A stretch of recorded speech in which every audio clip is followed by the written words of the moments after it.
You know English. You understand words, you recognize grammar, you can read, listen, and learn. But when it's time to speak, your mind freezes. The words disappear, and you ask yourself, if I know English, why can't I speak it? The answer is simple. Knowing English and speaking English are two different skills. Most learners spend years building knowledge but never build fluency. They learn more and more, yet they speak less and less. This creates what I call the speaking gap, the hidden distance between what you know and what you can actually say. In this book, you will discover why that gap exists, why your brain keeps translating, and how to train yourself to speak English naturally, confidently, and automatically. And before we begin, I want to ask you one question. How much longer are you willing to know English without speaking it with confidence? If your answer is no longer, then subscribe to the channel right now, because every audiobook on this channel is designed to help serious learners transform English from something they study into something they actually speak. And in the comments, write, "I will become fluent." Write it as a promise to yourself, because fluency begins the moment you decide that understanding English is no longer enough. This book is published by English Mindset Academy. Now let's unlock the English Fluency Code. Chapter 1. The Illusion of Knowing English. One of the biggest misunderstandings in the world of language learning is the belief that knowing English automatically leads to speaking English. At first, this idea sounds logical. After all, if you know enough words, understand grammar, and can follow conversations, shouldn't speaking happen naturally? Yet millions of learners around the world discover that reality works very differently. They spend years studying English, collecting vocabulary, memorizing rules, completing courses, and consuming endless amounts of content, only to find themselves unable to express simple thoughts when a real conversation begins. This experience is so common that many learners assume something is wrong with them. They believe they lack talent, confidence, intelligence, or a special ability that fluent speakers possess. But the truth is much simpler and far more encouraging.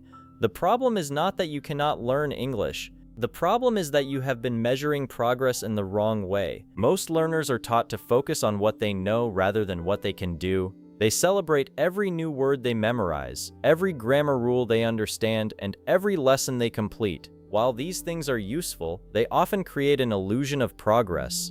Knowledge feels productive because it is comfortable. Reading a new word feels easier than using it in conversation. Understanding a grammar explanation feels safer than speaking without preparation. Listening to English feels less risky than expressing your own thoughts. As a result, learners become experts at receiving English but beginners at producing it. They develop impressive knowledge while their speaking ability remains far behind. Imagine someone who spends years reading books about swimming. They study every technique, memorize every rule, and watch thousands of videos explaining how professional swimmers move through the water. They may become incredibly knowledgeable about swimming, but until they enter the pool, their knowledge remains incomplete. Speaking English works in the same way. Knowledge is important, but fluency is built through use. The ability to understand English and the ability to create English are related skills, but they are not identical. One involves recognition, the other involves production. One allows you to understand what others say, the other allows you to communicate your own ideas in real time. This is where many learners become trapped. Because they understand so much English, they assume they should already be fluent. When fluency does not appear, frustration grows. They begin doubting themselves. Some become embarrassed, others lose motivation entirely. They start believing that they have reached their limit, yet nothing could be further from the truth. What they are experiencing is not failure. They are simply standing in the gap between knowledge and performance. They have built one side of the bridge but never learned how to cross to the other side. Another reason this illusion becomes so powerful is that modern learning methods often reward passive learning. Every day, learners watch videos, listen to podcasts, read articles, and scroll through educational content. These activities create the feeling of improvement because understanding becomes easier over time. However, speaking is not measured by what enters your brain. Speaking is measured by what comes out of your mouth. A learner can spend 3 hours listening to English and still struggle to produce a 30-second answer when asked a simple question. This does not mean the listening was useless. It simply means that listening alone cannot build speaking. Just as watching athletes cannot build muscles, consuming English cannot automatically build fluency. Many fluent speakers understand this principle instinctively. They realize that language is a skill, not merely information. Skills develop through repetition, practice, mistakes, adjustment, and experience. Nobody learns to ride a bicycle by reading about balance. Nobody learns to play the piano by memorizing musical theory alone. Nobody becomes a confident driver by studying traffic laws without entering a car. Likewise, nobody becomes a fluent English speaker simply by collecting knowledge. Fluency emerges when knowledge is transformed into action repeatedly until the process becomes automatic. Perhaps the most dangerous part of the illusion is that it convinces learners they need more knowledge when what they really need is more application. Every time speaking feels difficult, they respond by studying more. Every time they struggle during a conversation, they search for another grammar lesson. Every time they forget a word, they assume vocabulary is the problem. As a result, they continue expanding their knowledge while neglecting the skill they truly want to improve. Years pass and they remain stuck in the same cycle. They know more English than ever before, yet speaking still feels uncomfortable. The good news is that recognizing this illusion changes everything. The moment you understand that fluency is a skill rather than a collection of facts, your entire approach begins to shift. You stop judging yourself by how many words you know and start focusing on how often you use them. You stop chasing perfect grammar before speaking and start building confidence through action. You stop treating English as a subject to study and begin treating it as a tool to use. This mindset shift is the first step toward closing the speaking gap. The journey to fluency does not begin when you learn your next vocabulary list. It does not begin when you discover a new grammar rule. It begins when you realize that knowing English is not the destination. Knowing English is only the raw material. Fluency is what happens when that knowledge becomes automatic, active, and alive in real conversations. The learners who eventually become fluent are not necessarily the ones who know the most English. They are the ones who learn how to transform knowledge into communication. That transformation is the heart of this book. Throughout the chapters ahead, you will discover why your brain behaves the way it does when speaking English, why translation keeps slowing you down, why confidence often disappears at the worst possible moments, and how fluent speakers train their minds differently from the average learner. Most importantly, you will learn that fluency is not a mysterious talent reserved for a lucky few.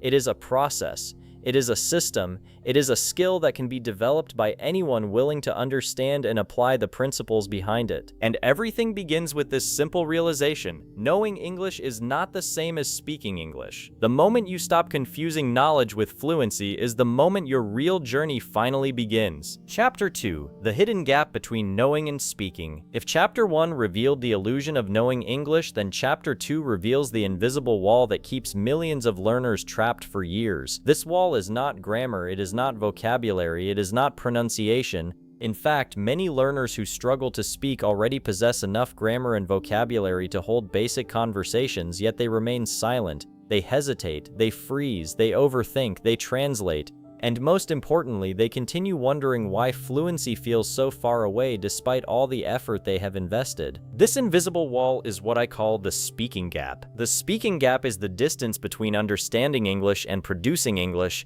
It is the space between recognition and creation. It is the difference between hearing a sentence and building one yourself. It is the reason you can understand a movie scene but struggle to describe your own day. It is the reason you can recognize hundreds of words but cannot access them quickly when speaking. It is the reason you know more English than you can actually use. Most learners never realize this gap exists because traditional education rarely explains it. Schools teach vocabulary, they teach grammar, they teach reading, they teach writing, they test comprehension, but very few systems teach learners how to transform knowledge into automatic communication. As a result, students spend years strengthening their ability to understand English while barely developing their ability to create it spontaneously. Imagine a warehouse filled with thousands of boxes. Every box contains useful information, vocabulary words, grammar rules, sentence patterns, expressions, idioms, pronunciation tips. For years, you keep adding more boxes to the warehouse. The warehouse becomes larger and larger. Eventually, it contains an incredible amount of knowledge. But when someone asks you a simple question in English, you suddenly need a specific box immediately. You begin searching frantically through thousands of stored pieces of information. This search process creates hesitation.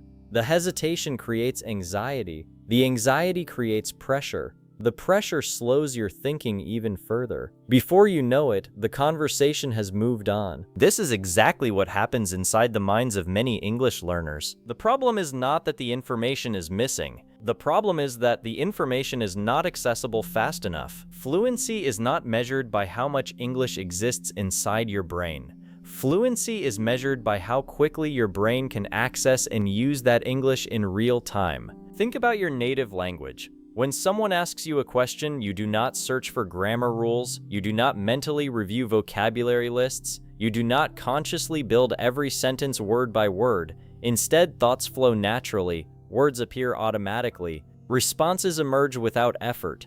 This process feels simple because your brain has practiced it thousands upon thousands of times. The pathways have become strong, communication has become automatic. Now compare that experience to English. When speaking English, many learners experience a completely different process. First, they think of an idea, then they search for vocabulary, then they check grammar, then they translate from their native language, then they worry about mistakes, then they wonder what the other person thinks, then they attempt to speak. By the time the sentence finally leaves their mouth, the conversation has already advanced. Notice something important. The issue is not lack of intelligence, the issue is processing speed. Fluent speakers and struggling learners often possess similar knowledge levels. The difference is that fluent speakers can access and use their knowledge rapidly, while struggling learners must consciously search for it. This realization changes everything because it shifts the focus away from learning more information and toward improving access to existing information. Many learners are surprised when they discover how much English they already know. If they wrote down every word, phrase, expression, and grammar rule they have learned over the years, the list would be enormous. Yet because access remains slow, they mistakenly assume they need more knowledge. This creates a cycle that can continue for years. They feel unable to speak, so they study more. They study more, so they gain more knowledge. They gain more knowledge, but speaking still feels difficult because accessibility has not improved. Frustrated, they return to studying again. Round and round the cycle goes. The speaking gap grows wider every year. What makes this gap especially frustrating is that it creates a false impression of failure. Learners compare themselves to fluent speakers and conclude that they are not talented enough. They assume that fluent speakers possess special abilities.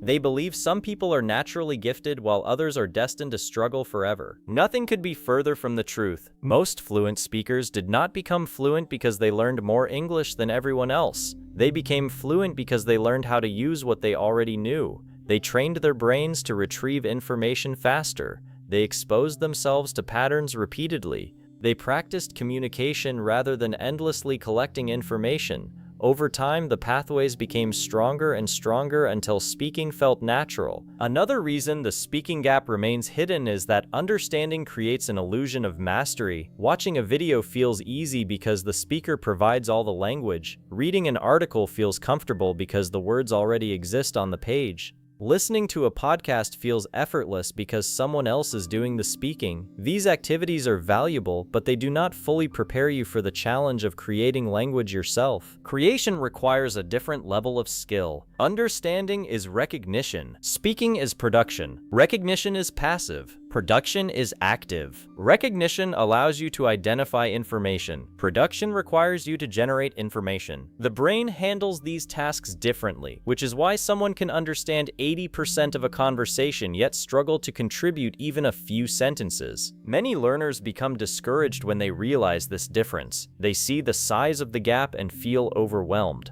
But this realization should actually create hope. Why? Because once you identify the real problem, you can finally stop fighting the wrong battle. For years, you may have believed your vocabulary was too small. Maybe your vocabulary was already large enough. For years, you may have believed your grammar was too weak. Maybe your grammar was already sufficient. For years, you may have believed you lacked confidence. Perhaps confidence was never the root problem. The real challenge may simply be that your brain has not yet learned to access English automatically, and that is a trainable skill. Every fluent speaker you admire once struggled with this same process. Every confident communicator once hesitated. Every natural speaker once searched for words. Fluency did not appear overnight. It emerged through repetition, exposure, usage, and consistent practice. The encouraging truth is that your goal is probably closer than you think. You do not need to become a completely different person. You do not need to memorize 50,000 more words. You do not need to master every grammar rule in existence. You need to close the gap between what you know and what you can use. That is the true mission. Not more information, not more study, not more collecting, more connection, more accessibility, more automaticity. The learner who understands this principle gains a tremendous advantage because they stop measuring success by how much English they know. Instead, they begin measuring success by how easily they can use English in real situations. Their focus shifts from accumulation to application.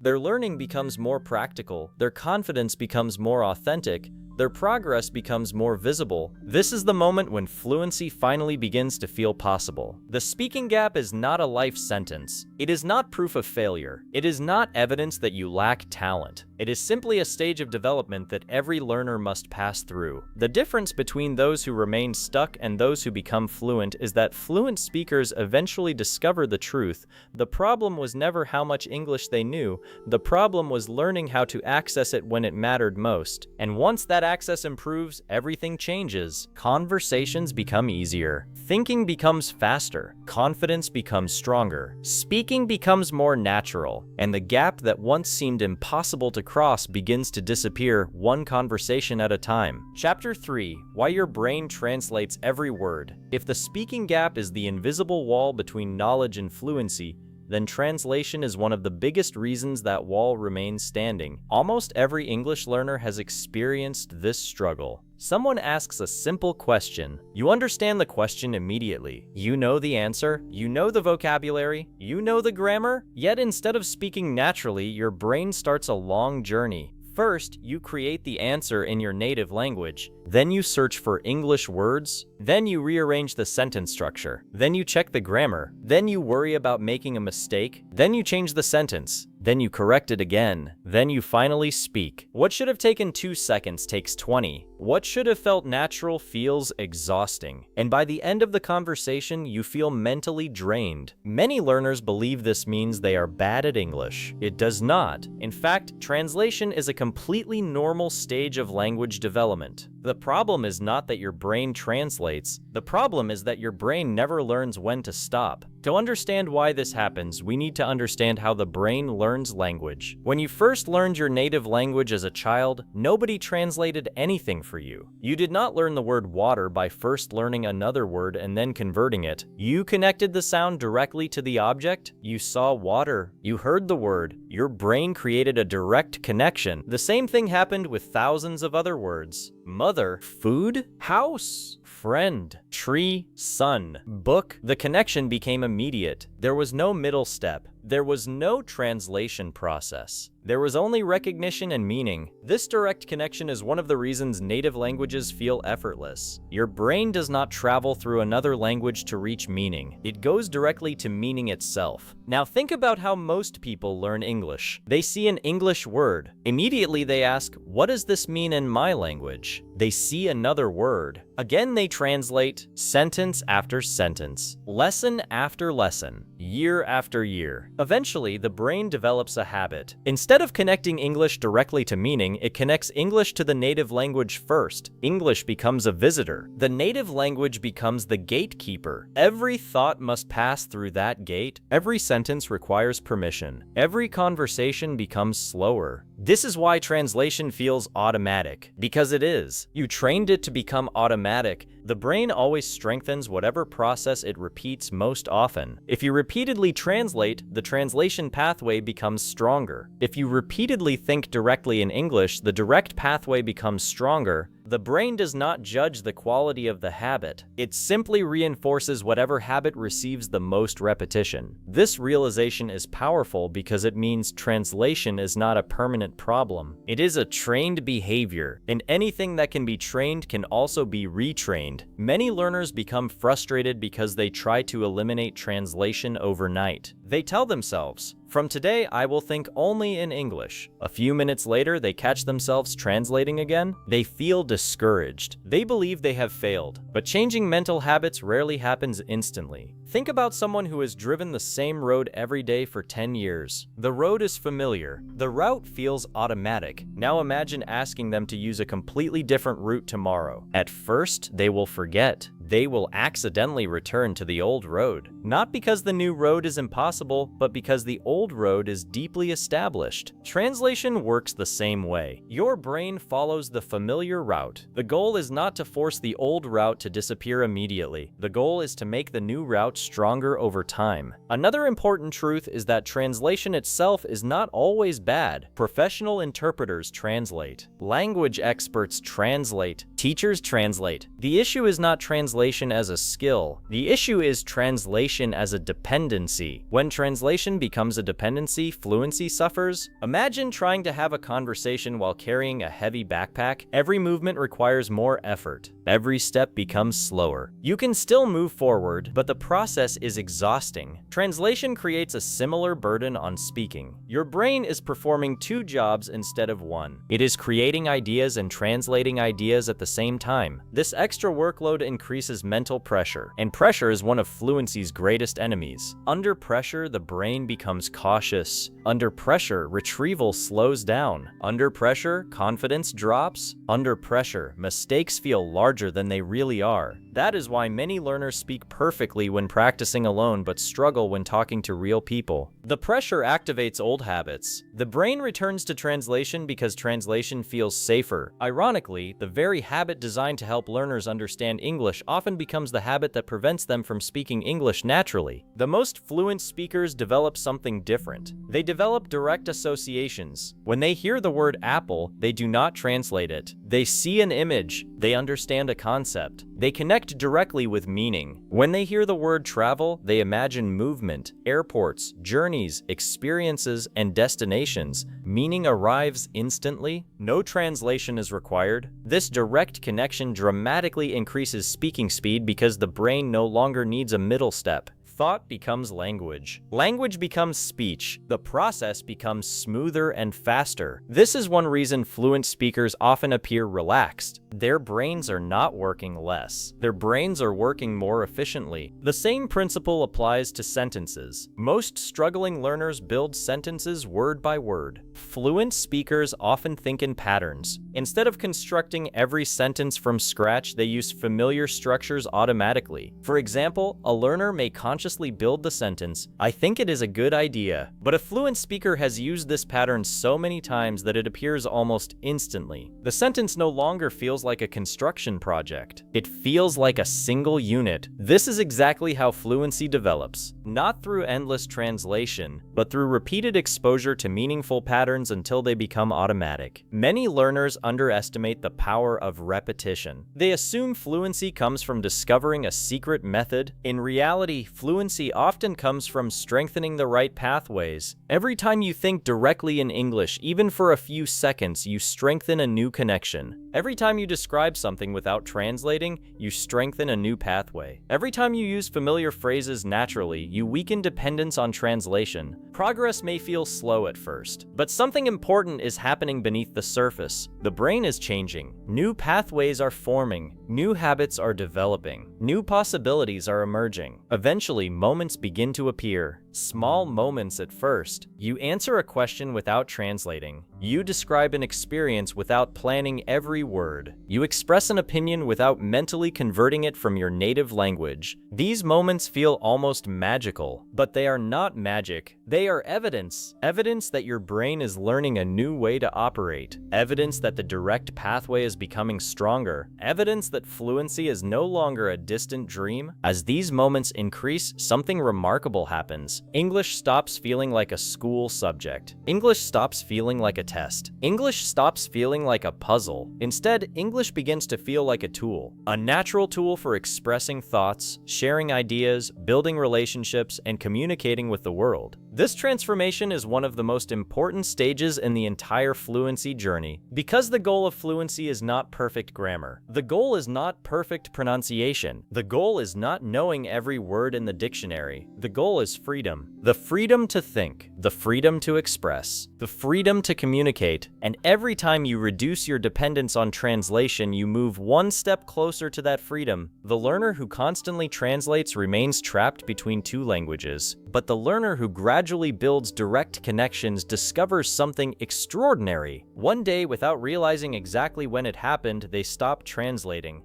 Not completely, not perfectly, but enough. Enough to think faster, enough to speak naturally, enough to trust themselves, enough to realize that fluency was never hiding in another grammar book, another vocabulary list, or another course. It was hiding inside a new way of using the brain. And that realization changes everything. Chapter 4. The confidence myth that keeps learners silent. One of the most painful beliefs in English learning is the idea that you must feel confident before you start speaking. Many learners wait for confidence as if it is a magical door that will open one day after enough grammar, enough vocabulary, enough listening, enough lessons, and enough preparation. They imagine that one day they will wake up, feel ready, feel powerful, feel fearless, and finally start speaking English naturally. But for most learners, that day never comes because confidence does not usually arrive before action. Confidence is created through action. This is the confidence myth that keeps millions of English learners silent. They believe confidence is the starting point. In reality, confidence is usually the result. This one misunderstanding can delay fluency for years because when learners believe they must feel confident before speaking, they continue waiting. They wait until their grammar becomes perfect. They wait until their vocabulary becomes bigger. They wait until their pronunciation sounds better. They wait until they stop making mistakes. They wait until they feel completely ready. But speaking is not built by waiting. Speaking is built by speaking. The learner who waits for confidence before taking action often stays silent, while the learner who takes imperfect action slowly becomes confident. This does not mean fear is fake. Fear is real. The pressure of speaking English can feel heavy, especially when you care about how others see you. You may worry that people will laugh at your mistakes. You may worry that your accent sounds bad. You may worry that your grammar is wrong. You may worry that you will forget a simple word and look foolish. These fears are not signs of weakness. They are signs that speaking English feels emotionally important to you.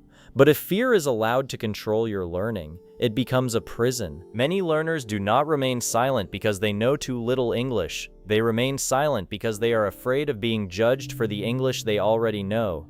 This fear creates a dangerous habit. The learner avoids speaking to protect themselves from embarrassment. Avoiding speaking brings temporary relief. That relief feels good, so the brain learns that silence is safe.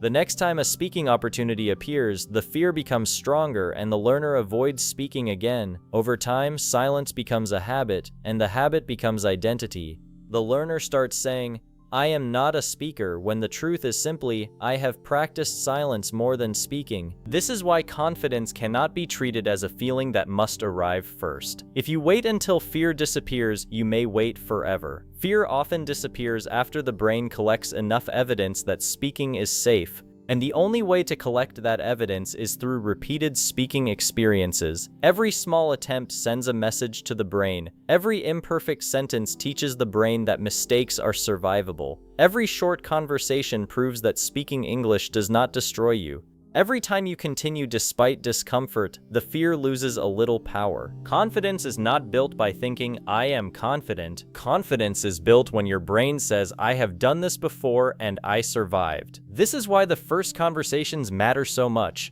They may not sound beautiful, they may not feel smooth, they may not be impressive, but they begin building proof. And proof is stronger than motivation. Motivation can disappear after one bad moment, but proof stays inside your nervous system. When you speak once, you prove that you can try. When you speak again, you prove that you can return. When you speak many times, you prove that English is not an enemy.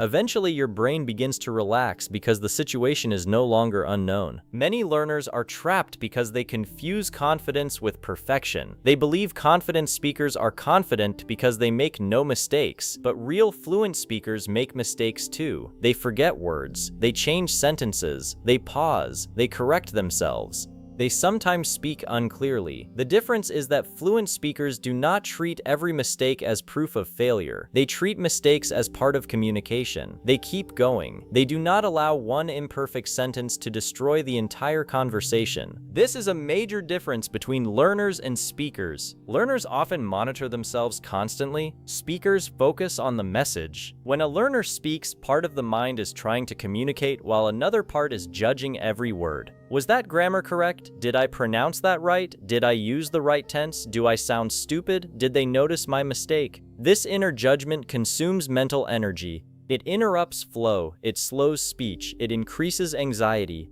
The more the learner judges themselves, the harder speaking becomes. Then speaking feels difficult and the learner believes they need more confidence. But the real issue is that too much attention is being spent on self-protection instead of communication. Confidence grows when the focus shifts from performance to connection. You are not speaking English to prove that you are perfect. You are speaking English to express something. You are speaking to share an idea, answer a question, tell a story, explain a feeling, ask for help, build a relationship, or participate in the world.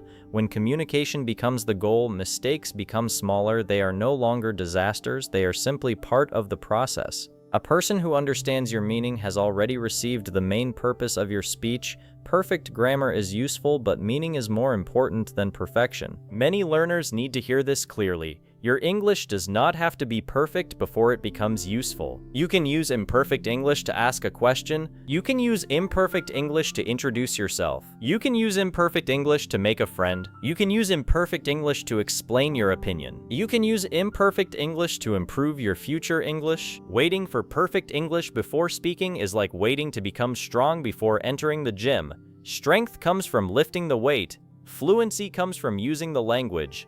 Confidence comes from facing the moment again and again until your mind stops treating it as danger. Another part of the confidence myth is the belief that confident speakers never feel nervous.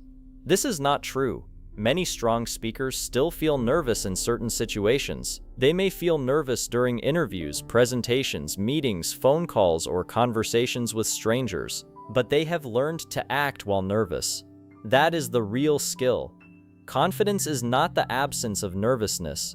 Confidence is the ability to continue even when nervousness is present. This idea is important because many learners misread their emotions. They feel nervous and immediately think, I am not ready. But nervousness does not always mean you are not ready. Sometimes nervousness simply means you are entering a growth zone. Your brain is facing something unfamiliar, so it activates caution. If you obey that caution every time, your comfort zone stays small. But if you move gently through it, your comfort zone expands. At first, speaking English may feel like standing under a bright light. You feel exposed, you notice every mistake, you imagine everyone is judging you. But most people are not thinking about your mistakes as much as you think they are. Many people are focused on understanding you. Some are impressed that you are trying. Others may not even notice the mistakes that feel huge inside your mind. The learner's fear often magnifies reality. A small pause becomes a disaster. A missing word becomes shame. A grammar mistake becomes proof of failure. But in real communication, these moments are usually much smaller than they feel. The brain creates fear through imagination. Confidence grows through reality. This is why real practice is so powerful. When you actually speak, you begin replacing imagined fear with real evidence. You discover that some people are patient. You discover that mistakes do not end the conversation. You discover that you can recover after forgetting a word.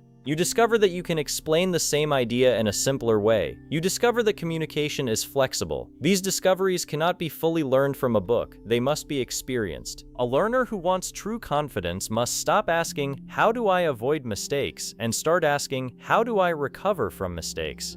This question is far more powerful. Avoiding mistakes makes you stiff. Recovering from mistakes makes you free. When you know how to continue after a mistake, the fear of mistakes decreases. You no longer need every sentence to be perfect. You can pause, simplify, rephrase, and continue. This is exactly what real speakers do. For example, if you forget a word, you can describe it. If you cannot build a complex sentence, you can use a simple one. If you make a grammar mistake, you can correct yourself and continue. If you pronounce something unclearly, you can repeat it more slowly. If you do not understand someone, you can ask them to say it again. These are not signs of weakness. These are signs of communication skill.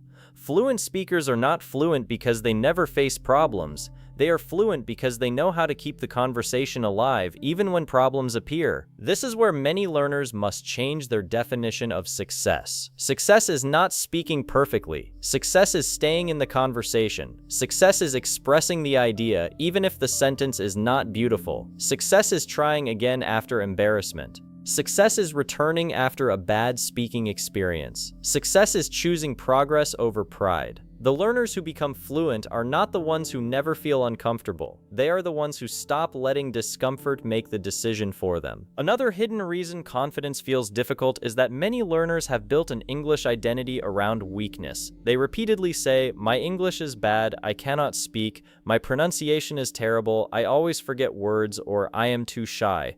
At first, these may seem like simple statements, but repeated words become mental programming. If you keep telling your brain that you are not a speaker, your brain will act according to that identity. You will avoid opportunities, you will speak smaller, you will hesitate more. You will expect failure before the conversation even begins. A new identity must be built carefully, not fake confidence, not arrogance, not pretending you are perfect, a real learner identity. Instead of saying, "I cannot speak English," say, "I am training myself to speak English." Instead of saying, "My English is bad," say, "My English is developing." Instead of saying, "I always make mistakes," say, "Mistakes are part of my fluency training." Instead of saying, "I am not confident," say, "I am building confidence through practice." These sentences may sound simple, but they change the direction of your mind. They move you from a fixed identity to a growth identity. A fixed identity says, "This is who I am." A growth identity says, "This is what I am becoming." Fluency requires this second identity because language learning is not only about information, it is also about who you believe you are allowed to become. Many learners secretly wait for permission to speak. They wait until a teacher says they are ready. They wait until their grammar is approved. They wait until someone tells them their accent is acceptable. But fluent speaking begins when you give yourself permission to use the English you already have. You do not need permission to practice. You do not need permission to make mistakes. You do not need permission to be a learner. You do not need permission to speak imperfectly while improving. The world does not only belong to perfect speakers. It belongs to people who are willing to communicate. There is a powerful freedom in accepting that your English can be imperfect and still valuable. The moment you accept this, you stop hiding. You stop postponing. You stop treating every conversation as an exam. You begin using English as a living tool, and the more you use it, the more confidence grows naturally. This is why confidence is not something you find before the journey. Confidence is something you collect during the journey. You collect it from every small attempt. You collect it from every uncomfortable conversation. You collect it from every mistake you survive. You collect it from every moment when you speak, even though your heart is beating faster. You collect it from every time you choose action instead of silence. Over time, these small pieces become something solid. You begin to trust yourself, not because you are perfect, but because you know you can handle imperfection. You know you can forget a word and still continue. You know you can make a mistake and still be understood. You know you can feel nervous and still speak. That is real confidence. The confidence myth says, "When I feel ready, I will speak." The fluency code says, "When I speak, I become ready." This is the turning point. The learner who waits for confidence stays trapped in preparation. The learner who practices while imperfect begins turning knowledge into experience. And experience is what the brain needs to build real speaking confidence. So if you have been waiting to feel fearless before speaking English, stop waiting for fear to disappear. Begin with small, controlled speaking moments. Speak to yourself. Record your voice. Answer simple questions. Read a sentence aloud and then explain it in your own words. Talk for 1 minute about your day. Use the English you already know. Do not wait until your English becomes impressive. Use it until it becomes natural. Because fluency does not reward the learner who hides the longest. Fluency rewards the learner who returns to speaking again and again, the learner who makes peace with mistakes, the learner who stops treating fear as a stop sign, The learner who understands that confidence is not the key that opens the door, action is the key. Confidence is what grows after you walk through it. And once you understand this, silence loses its power. English stops being something you are afraid to touch. Speaking becomes training, mistakes become feedback, fear becomes temporary, and confidence becomes something you build with every sentence you dare to say. Chapter 5. Training your mind for automatic English. After understanding the illusion of knowing English, after seeing the hidden speaking gap, after discovering why your brain translates every word, and after breaking the confidence myth that keeps learners silent, we now arrive at one of the most important chapters in this entire book. This is the chapter where English stops being only something you study and begins becoming something your mind can use automatically. Because the real dream of most learners is not simply to know more English. The real dream is to speak without freezing, respond without translating, explain without panic, and express thoughts without feeling as though every sentence must be built slowly with pressure and fear. Automatic English does not mean careless English, it does not mean perfect English, it does not mean you will never pause, never make mistakes, or never search for a word again. Automatic English means that the basic process of thinking and speaking becomes smoother, faster, and less stressful. It means your brain no longer needs to check every word like a nervous student in an exam. It means English begins to move from conscious effort into natural habit. It means the language starts becoming available when you need it, not 5 minutes later when the conversation has already passed. This is the difference between a learner who studies English and a speaker who uses English. The learner often knows the rules but must think hard before applying them. The speaker has repeated useful patterns so many times that they appear naturally. The learner asks, "Which tense should I use?" The speaker often says the sentence before consciously analyzing the tense. The learner searches for the correct structure. The speaker reaches for familiar patterns. The learner tries to assemble language from separate pieces.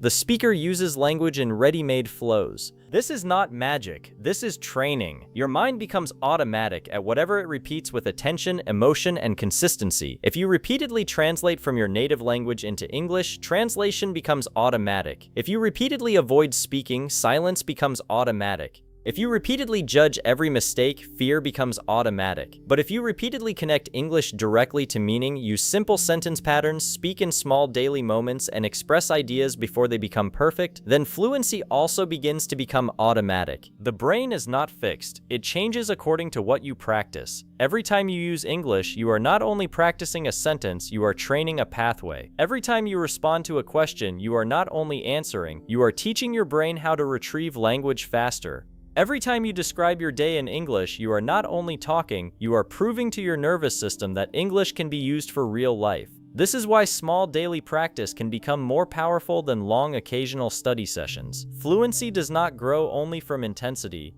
It grows from repeated contact. Many learners fail to build automatic English because their practice is too far away from real speaking. They spend most of their time consuming English passively. They watch videos, read lessons, save vocabulary, and listen to explanations. These activities are not useless, but they do not force the brain to produce language. The mind becomes good at understanding English, but not necessarily at creating English. To build automatic speaking, you must create moments where English comes out of you, even if the sentences are simple, even if the grammar is imperfect, even if the pronunciation is not beautiful yet. The brain must practice retrieval. Retrieval means pulling language from memory and using it. This is one of the most important skills in speaking. A word you recognize is not the same as a word you can retrieve quickly. A grammar rule you understand is not the same as a sentence pattern you can use naturally. A phrase you have heard before is not the same as a phrase you can produce when you need it. Automatic English is built when recognition becomes retrieval and retrieval becomes habit. Think about a song you know very well. You may not consciously remember every line when someone asks you to explain the lyrics, but when the music starts, the words come naturally. Why? Because the pattern has been repeated so many times that your brain does not need to rebuild it from zero. Speaking English should gradually move in the same direction. You should not need to invent every sentence like it is your first time using the language. You need familiar patterns that your mind can reach quickly. This is why sentence patterns are more powerful than isolated words. Many learners memorize vocabulary but cannot speak because vocabulary alone does not create fluency. Knowing the word important is useful, but knowing patterns such as it is important to, or what matters most is, or the most important thing is, gives your brain speaking tools. Knowing the word opinion is useful, but knowing patterns such as in my opinion, or the way I see it, or I personally believe that, gives you entry points into conversation. Fluent speakers do not speak by choosing one word at a time from a huge dictionary in their mind. They use patterns, chunks, and natural combinations. This is one of the secret doors into automatic English. Stop learning only words. Start learning usable language blocks. A language block is a piece of English that can be used again and again in different situations. For example, I used to think that can open many sentences. One thing I have noticed is can help you explain ideas. The reason I say this is can help you continue speaking. What I am trying to say is can help you recover when your sentence becomes confusing. These blocks reduce pressure because they give your mind a starting point. Many learners freeze because they try to create the perfect sentence from nothing, but fluent speaking often begins with a familiar opening. Once you have the opening, the rest becomes easier. If someone asks, "Why do you want to improve your English?" A struggling learner may panic and search for every word, but a trained learner can begin with a pattern. The main reason is, suddenly the mind has direction. Then another pattern appears, I want to. Then another, so that I can. Now the sentence is moving. Fluency becomes less about perfection and more about building momentum. Momentum is extremely important in speaking. Many learners stop after every sentence because they are checking themselves too much. They speak one sentence, judge it, correct it, worry about it, and then lose the next idea. Automatic English requires momentum. This does not mean speaking fast. It means continuing. It means allowing one idea to lead to another. It means not stopping the entire conversation just because one sentence was not perfect. A river does not become powerful because every drop is perfect. It becomes powerful because it keeps moving. To train your mind for automatic English, you must lower the emotional cost of speaking. If every sentence feels dangerous, your brain will avoid speaking. If every mistake feels like shame, your brain will slow down to protect you. If every conversation feels like an exam, your nervous system will become tense. But if you treat speaking as practice, your brain starts to relax. When the brain relaxes, retrieval improves. When retrieval improves, speech becomes smoother. When speech becomes smoother, confidence grows. This is how the system feeds itself. One of the most practical ways to build automatic English is daily self-speaking. Many learners underestimate this because it seems too simple. They think speaking alone is not real practice. But self-speaking is powerful because it removes the fear of judgment while still training retrieval. When you describe your room, your morning, your plans, your emotions, your opinions, or your memories in English, you are forcing the brain to produce language. You are building the habit of turning thoughts into English. You are teaching the mind that English is not only for classrooms, videos, or exams. English is for your life. Start with what is closest to you. Describe what you see. Describe what you are doing. Describe what you want. Describe what happened yesterday. Describe what you will do tomorrow. Describe one problem you are facing. Describe one dream you have. The topic does not need to be impressive. The purpose is not to create a perfect speech. The purpose is to build connection between thought and English. At first, you may speak slowly. You may repeat words. You may stop often. That is normal. You are not failing. You are training. Another powerful method is the 1-minute answer method. Choose a simple question and answer it for 1 minute in English. For example, what did I learn today? Or why do I want to speak English? Or what kind of person do I want to become? The goal is not to sound like a native speaker. The goal is to keep speaking for 1 minute. If you forget a word, use a simpler word. If you make a mistake, continue. If your sentence breaks, start again. This trains the mind to stay active under light pressure. Over time, 1 minute becomes easier, then 2 minutes become possible, then longer speaking becomes natural. The reason this method works is that it builds fluency muscles. When you lift weights, you do not become strong by reading about strength. You become strong by repeated effort. Speaking works the same way. The first attempts feel heavy because the speaking muscles are weak. But with repetition, the same activity becomes easier. The brain learns where the words are. The mouth becomes more comfortable with the sounds. The mind becomes less afraid of silence. The body becomes familiar with speaking English. This is how automaticity grows. Shadowing is another useful tool when used correctly. Shadowing means listening to a short piece of English and speaking along with it or repeating it shortly after. This trains rhythm, pronunciation, flow, and natural sentence patterns, but shadowing should not become mindless copying. The purpose is to absorb natural patterns and make your mouth familiar with them. When you repeat useful sentences many times, your brain begins to store them as ready-made language. Later in conversation, similar patterns may appear more easily because your mind and mouth have already practiced them. However, automatic English does not come from repeating sentences you do not understand. Meaning matters. If you repeat words without meaning, you may train sound but not communication. The best practice combines understanding, repetition, and personal use. First, understand the sentence. Then repeat it, then change it to fit your own life. For example, if you hear, "I used to struggle with confidence," you can repeat it, then make your own sentence. "I used to struggle with speaking English." Then another, "I used to avoid conversations." Then another, "I used to translate every sentence." This turns borrowed English into personal English. Personal English is very important. Many learners can repeat textbook sentences but cannot express their own thoughts. Fluency requires ownership. You must take English and connect it to your real life, your memories, your goals, your problems, your opinions, your daily routine, your emotions. When English becomes personal, it becomes easier to remember and easier to use. A sentence about your own life carries more meaning than a random example from a textbook. Meaning strengthens memory. Emotion strengthens memory. Relevance strengthens memory. This is why you should build a personal fluency bank. A personal fluency bank is a collection of sentences and phrases you actually need for your life. Not random vocabulary, not impressive words you may never use. Real sentences. Sentences about your work, studies, family, goals, hobbies, daily life, and common conversations. If you often need to introduce yourself, prepare natural introductions. If you often talk about your job, prepare work-related sentences. If you often discuss your learning journey, prepare sentences about English. The more relevant the sentence is, the more likely you are to use it. Some learners resist this because they think prepared language is not real fluency, but this is a misunderstanding.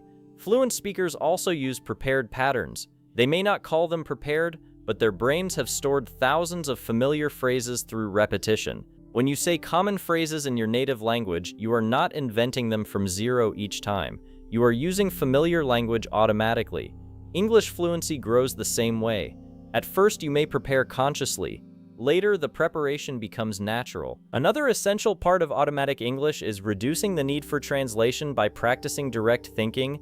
Direct thinking does not mean forcing your entire mind to operate in English all day. That can be overwhelming. It means creating small moments where you connect English directly to meaning. Look at an object and name it in English. Look at an action and describe it in English. Feel an emotion and label it in English. Think a simple thought in English without translating. These small moments may look ordinary, but they are building direct pathways. For example, instead of seeing a cup and thinking of the word in your native language first, simply think cup. Instead of thinking a full native language sentence and translating it, think, "I need water," or "I am tired," or "this is difficult," or "I will try again." These small direct thoughts matter because automatic English is built from thousands of tiny direct connections.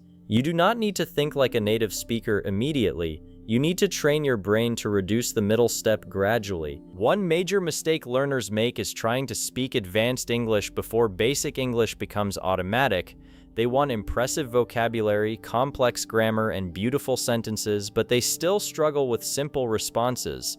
This creates pressure and slows progress. Automatic fluency begins with simple English used well. A simple sentence spoken naturally is more valuable than a complex sentence that never leaves your mouth. You can always make your English more advanced later, but first it must become usable. Simple English is not weak English. Simple English is powerful when it is clear, natural, and confident. Many fluent speakers use simple English most of the time. They do not speak like textbooks. They speak to communicate. If your goal is fluency, you must stop being ashamed of simple sentences. Use them, repeat them, strengthen them, let them become automatic. Once your foundation becomes strong, more advanced expression becomes easier because you are building on stability instead of anxiety. Automatic English also requires tolerance for imperfection. If your brain believes every sentence must be perfect before it is spoken, it will hold sentences back, it will delay, it will edit, it will overthink. But conversation moves in real time. You need permission to speak with developing English. This permission does not lower your standards, it accelerates your growth. You can care about improvement without demanding perfection in every moment. You can correct mistakes after speaking instead of preventing yourself from speaking at all. A powerful habit is delayed correction. During speaking practice, focus on expression first. After the practice, review 1 or 2 mistakes. Do not correct every single thing while speaking. Constant correction breaks flow.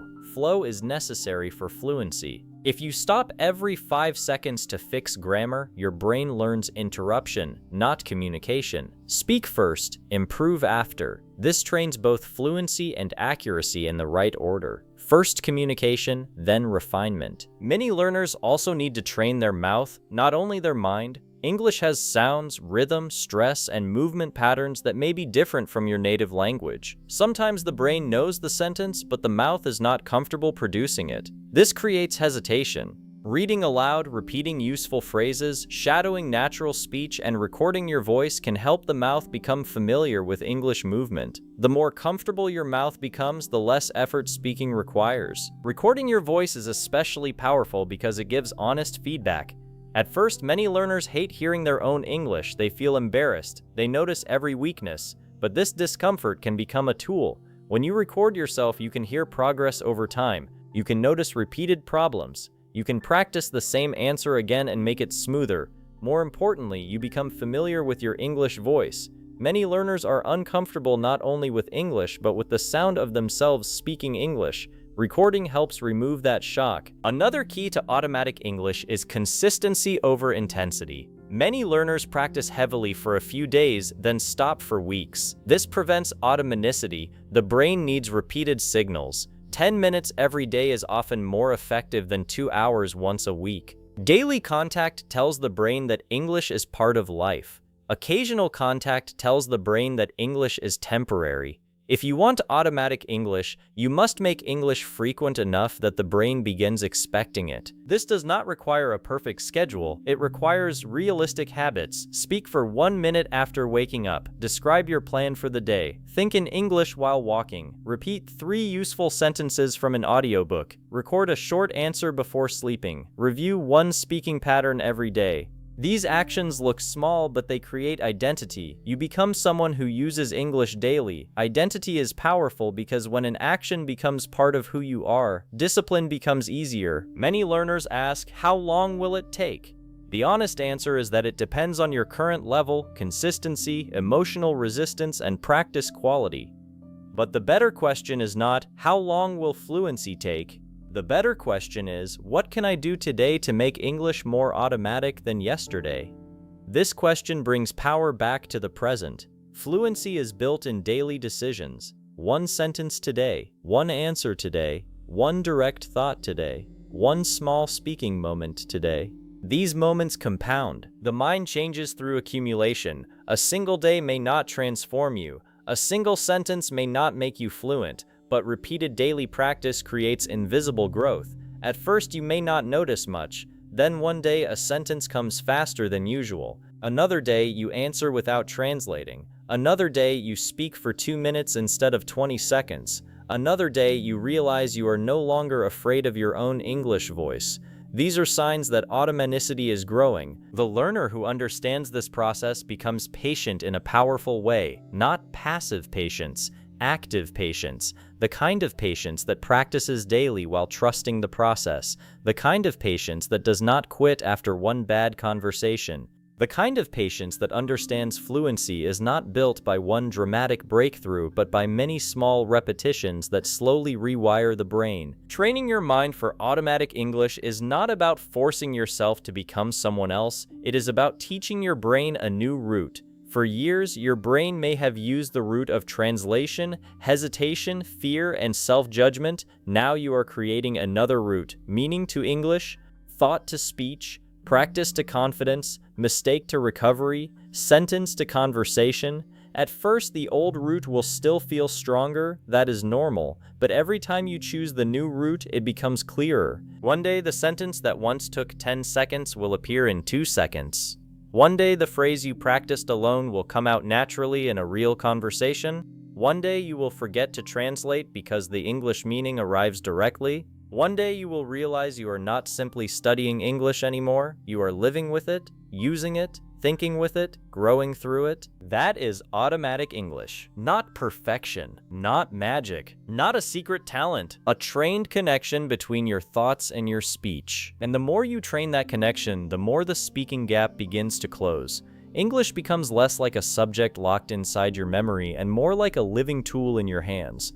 You stop waiting for fluency to arrive from outside. You begin building it from inside, sentence by sentence, pattern by pattern, habit by habit, until the language that once felt slow, heavy, and distant begins to feel natural, available, and alive. Chapter 6: The Daily Fluency Habits of Natural Speakers. By now you have learned that knowing English is not the same as speaking English, that there is a hidden gap between what you understand and what you can actually say, that translation slows your mind because it adds an extra step, that confidence is not something you wait for, but something you build through action, and that automatic English is created when your brain repeats the right patterns until speaking becomes smoother, faster, and more natural. But now we must go even deeper, because many learners understand these ideas intellectually and still fail to change their daily behavior.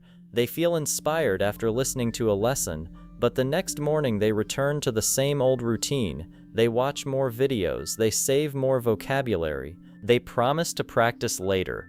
They wait for the perfect time, the perfect method, the perfect partner, the perfect motivation, and slowly their fluency remains exactly where it was before. This is why daily habits matter so much. Fluency is not built only by inspiration. Fluency is built by repetition. Inspiration can open the door, but habits are what carry you through that door every day. A learner can feel extremely motivated for 1 hour and still make no real progress if that motivation does not become action. Another learner may feel ordinary, imperfect, and even nervous, but if they practice speaking every day in small, consistent ways, their brain begins to change. Over time, the second learner passes the first learner, not because they are more talented, but because they are more consistent. Natural speakers are not natural because they were born with a secret gift. They are natural because their brains have repeated the language so many times that English no longer feels like a heavy task. The words, patterns, rhythm, and responses have become familiar. Their minds do not treat English as a special event. They treat it as part of daily life. This is the biggest difference between learners who remain stuck and learners who become fluent. Stuck learners visit English occasionally. Fluent learners live with English repeatedly. If you want English to come out of your mouth naturally, English must enter your daily life naturally. Not only during lessons, not only during study time, not only when you open a textbook. English must become part of your thinking, your speaking, your environment, your routine, and your identity. The goal is not to study English for a few hours and then return completely to your old language habits. The goal is to create small English moments throughout the day until your brain begins to understand that English is not separate from your life. English is part of your life. The first habit of natural speakers is daily contact with English. This sounds simple, but it is extremely powerful. The brain learns from frequency. If you touch English once a week, English remains unfamiliar. If you touch English every day, English becomes normal. Many learners think they need long study sessions, but what they really need first is regular contact. 10 focused minutes every day can be more powerful than 3 hours once a month because the brain needs repeated signals. Every daily contact tells the mind, this language matters. Keep it active. Keep it available. Keep it ready. Daily contact does not always mean hard study. It can mean listening to a short English audio while walking. It can mean reading one paragraph aloud. It can mean describing your breakfast in English. It can mean thinking about your plan for the day in English. It can mean writing 3 sentences about what you learned. It can mean answering one question out loud. The method can be simple. What matters is that English appears every day, because every day you touch the language, you reduce the distance between English and your mind. The second habit is active speaking, even when nobody is listening. Many learners make the mistake of waiting for a speaking partner before they begin speaking practice. Of course, real conversations are important, but waiting for another person can become an excuse. If you have a mouth, a mind, and 1 quiet minute, you can practice speaking. You can speak to yourself. You can describe your room. You can explain your thoughts. You can summarize a video. You can tell a short story from your day. You can answer imaginary questions. This may feel strange at first, but it is one of the most powerful ways to train fluency because it forces your brain to produce English without the fear of being judged. When you speak alone, you are not pretending, you are rehearsing. Athletes train before the match, musicians practice before the concert, speakers rehearse before the stage. English learners must also rehearse before real conversations. Speaking alone allows you to build the pathways before pressure arrives. Then, when a real person asks you a question, your brain does not feel completely unprepared because it has already practiced turning thoughts into English. The sentence may not come perfectly, but it will come more easily than before. The third habit is turning passive input into active output. Many learners consume a lot of English, but they do not transform it into speaking ability. They watch a video and move on. They listen to a podcast and move on. They read a sentence and move on. Natural speakers do something different. They use input as fuel for output. After listening to something, they explain it in their own words. After learning a phrase, they create their own sentence with it. After watching a lesson, they speak about what they understood. This small shift is powerful because it turns English from something you receive into something you use. For example, if you listen to a short lesson about confidence, do not only say, "I understood it." Ask yourself, "Can I explain this idea in English?" Try to say, "Today I learned that confidence does not come before speaking, it comes after practice." Even if the sentence is simple, you have done something important. You have taken English from the outside world and made it pass through your own mind and mouth. That is how knowledge becomes fluency. You cannot become a speaker only by listening to other people speak. At some point, your own voice must enter the process. The fourth habit is learning phrases instead of isolated words. Natural speakers do not build every sentence from single words like a child stacking stones one by one. They use language chunks. They use common patterns. They use phrases that are already connected. This makes speaking faster and easier. A learner who only knows the word agree may still struggle to speak, but a learner who knows phrases like "I agree with you because," or "I partly agree but," or "I do not completely agree with that idea" has speaking power. The phrase gives the brain structure, structure gives the mind confidence, confidence gives speech movement. Every day, collect useful phrases that you can actually use. Do not collect language only because it looks impressive. Collect language because it solves a speaking problem. If you often struggle to start your answer, learn opening phrases. If you often struggle to explain reasons, learn reason phrases. If you often struggle to give opinions, learn opinion phrases. If you often struggle to continue after a mistake, learn recovery phrases.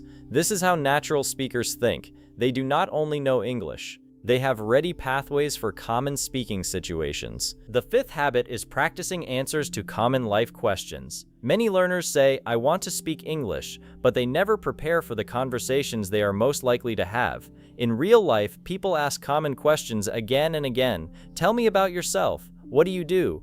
Why are you learning English? What are your goals? What do you like to do? What did you do today? What do you think about this topic?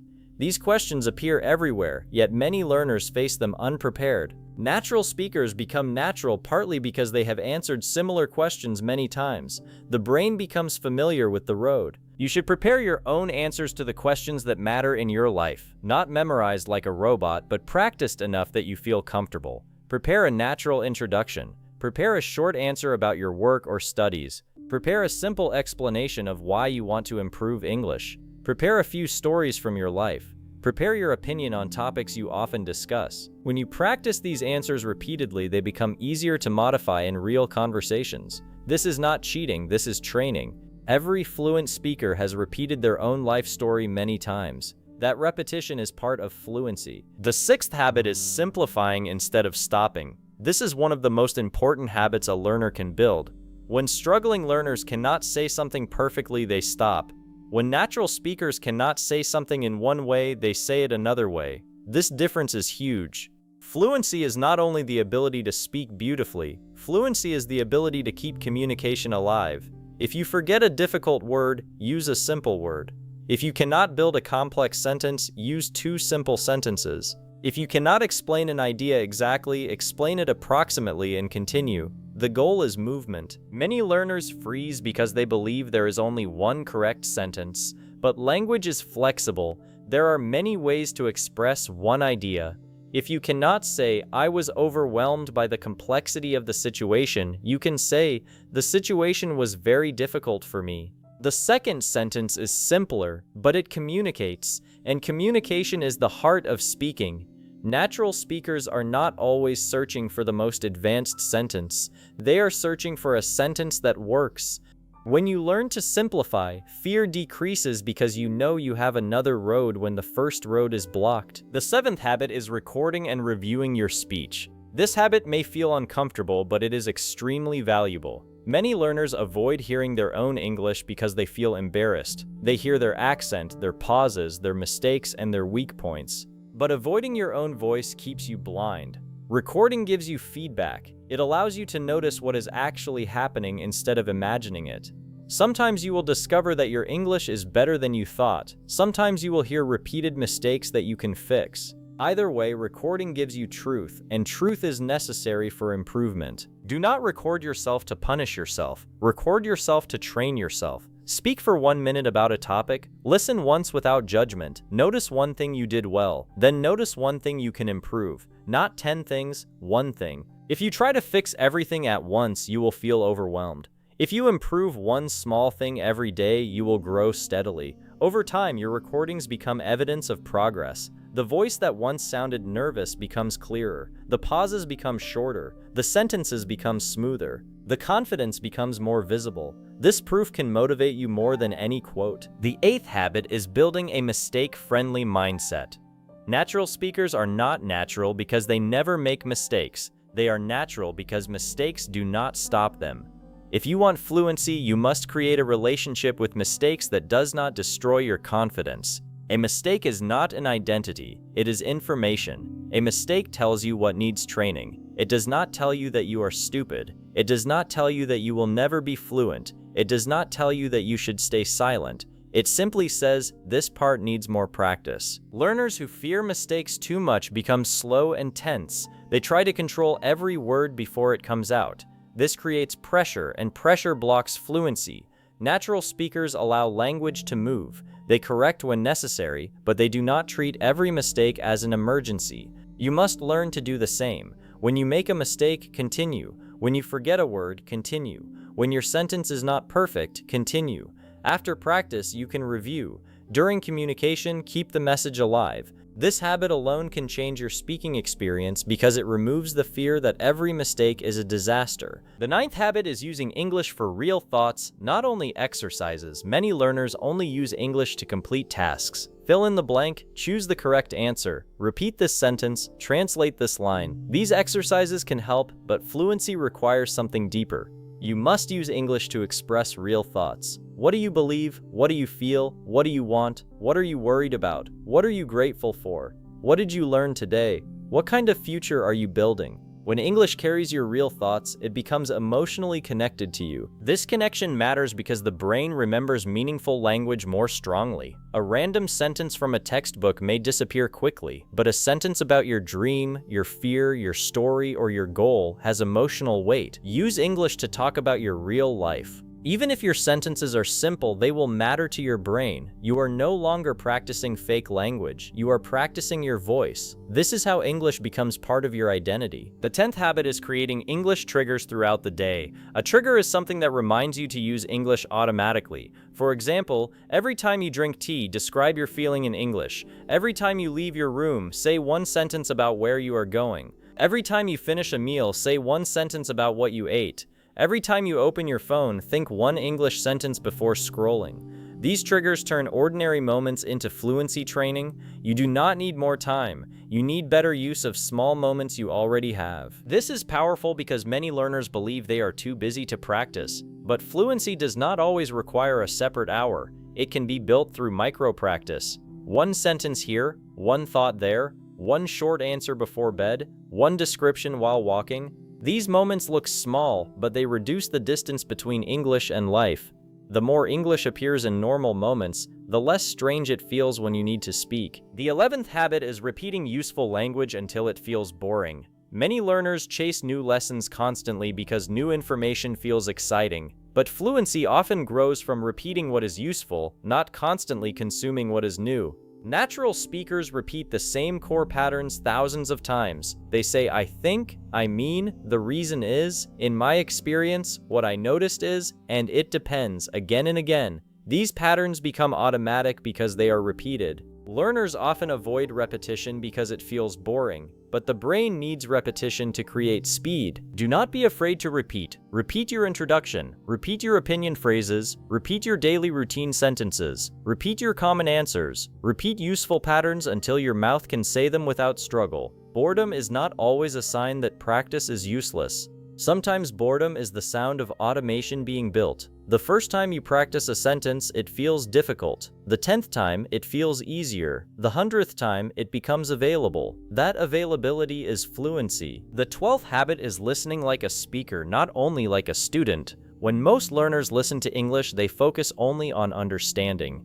Natural speakers listen for usable patterns. They notice how people start sentences, how they explain opinions, how they connect ideas, how they soften disagreement, how they ask questions, how they continue after pauses. This kind of listening is active. It asks, what can I borrow from this speaker? When you listen this way, every video becomes a speaking lesson. For example, if you hear someone say, the way I see it is, do not only understand it, steal it, practice it, use it. If you hear one thing people often forget is, make it your own. If you hear, I used to think this, but now I realize, add it to your fluency bank.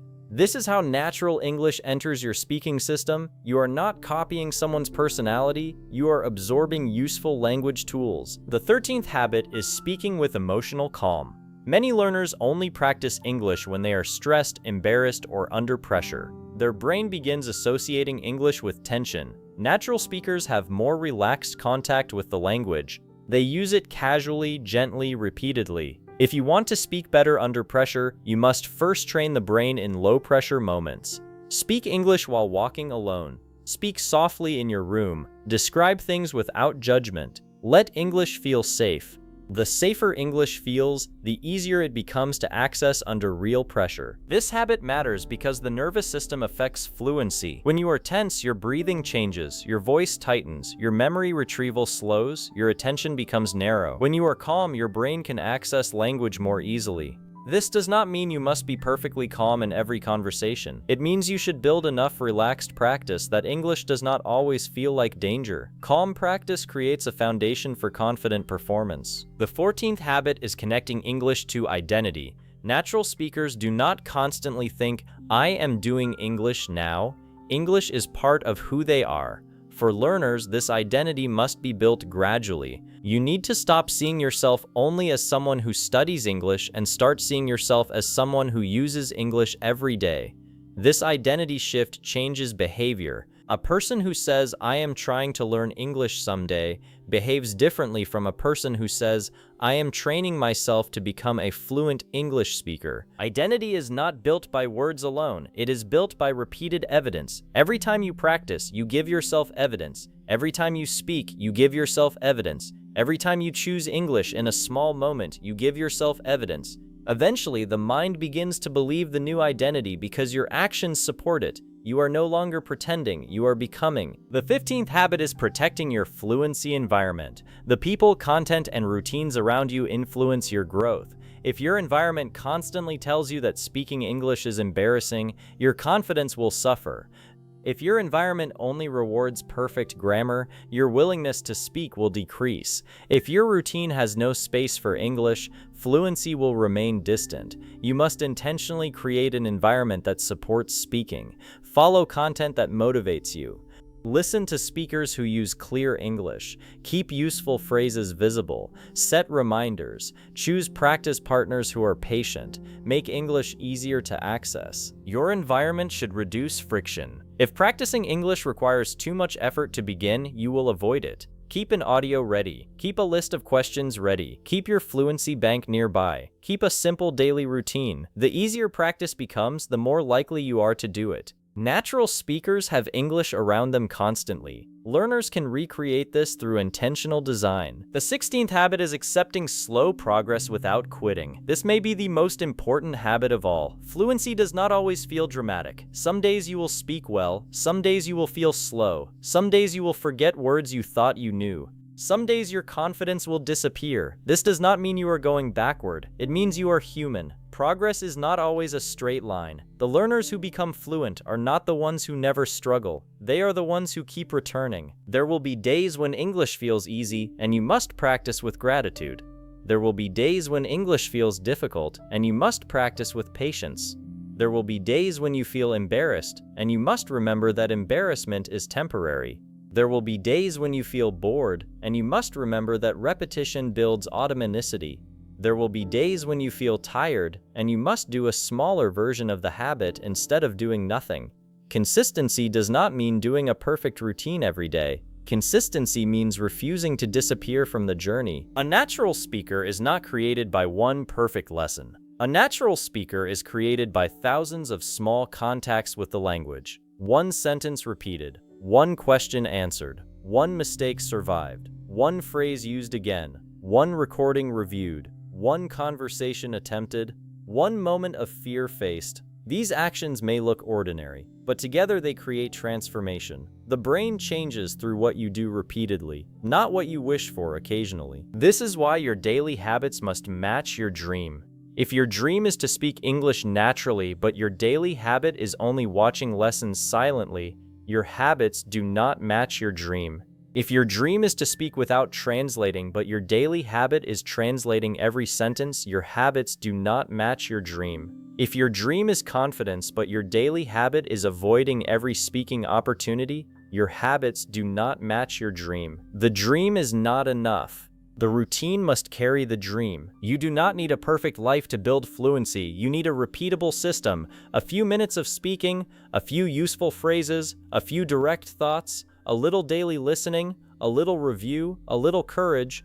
Done consistently, these small actions become powerful. They teach your brain that English is available. They teach your mouth that English can move. They teach your confidence that speaking is survivable. They teach your identity that you are not only a learner, you are becoming a speaker. At first, these habits may feel forced. Speaking alone may feel strange. Recording your voice may feel uncomfortable. Repeating phrases may feel boring. Thinking in English may feel slow. But this is how all new skills begin. The first stage is conscious effort. The second stage is repetition. The third stage is familiarity. The fourth stage is automaticity. Most learners quit during the first stage because effort feels like failure. But effort is not failure. Effort is the sound of the brain building something new. The daily fluency habits of natural speakers are not complicated, but they are powerful because they close the speaking gap from both sides. They increase input, but they also create output. They build knowledge, but they also build access. They improve confidence, but they also normalize mistakes. They reduce translation, but they also strengthen direct thinking. They do not simply help you learn more English. They help you become the kind of person who uses English. And this is the real code. Fluency is not hidden in one secret lesson. Fluency is hidden in the way you live with the language every day. Every time you speak, you vote for the identity of a speaker. Every time you practice, you vote for the future version of yourself who can communicate naturally. Every time you continue after a mistake, you vote against fear. Every time you use English in real life, even in a small way, you close the gap between knowing and speaking. One day, these habits will no longer feel like practice. They will feel normal. You will catch yourself thinking in English without planning it. You will answer a question faster than before. You will use a phrase naturally that once felt difficult. You will speak for longer without stopping. You will make a mistake and continue without shame. You will realize that English is no longer locked inside your memory. It is becoming part of your voice. That is what daily habits do. They turn knowledge into access. They turn access into confidence. They turn confidence into fluency. They turn fluency into identity. And when identity changes, the learner changes forever. The person who once said, "I understand English, but I cannot speak," begins to say something different. Not with arrogance, not with perfection, but with quiet certainty. I am becoming fluent because I practice like a speaker every day. Chapter 7. Unlocking the English Fluency Code. Everything you have learned in this book has been leading to this chapter because now the pieces must come together. You have seen that knowing English is not the same as speaking English. You have discovered that many learners are not weak, lazy, or untalented. They are simply trapped inside the speaking gap, the hidden distance between what they understand and what they can actually say. You have learned that translation slows the mind because it forces every thought to travel through another language before becoming speech. You have seen that confidence is not something you wait for before speaking, but something you build through repeated action. You have learned that automatic English is trained through patterns, repetition, personal meaning, and daily output. You have also discovered that natural speakers are not natural because they were born different, but because their habits have trained their brains to use English as a living tool instead of a school subject. Now the question becomes simple but powerful. How do you unlock the English fluency code in your own life? The answer is not hidden in one magical trick. It is not found in one perfect course, one perfect teacher, one perfect app, one perfect grammar book, or one perfect vocabulary list. The English fluency code is not a secret shortcut that allows you to avoid practice. It is a deeper understanding of how fluency is truly built. It is the system that turns passive knowledge into active speech. It is the shift that changes English from something stored in your memory into something available in your mouth. It is the process of training your brain to stop treating English as information and start treating English as communication. Most learners search for fluency in the wrong place. They think fluency is somewhere outside them. They believe it will appear after they buy another course, watch another video, memorize another list, or wait for another year. But fluency is not something that arrives from outside like a gift. Fluency is something you create inside your brain through the way you practice. The moment you understand this, your entire journey changes. You stop asking, "What else do I need to learn before I speak?" and you begin asking, "How can I use what I already know today?"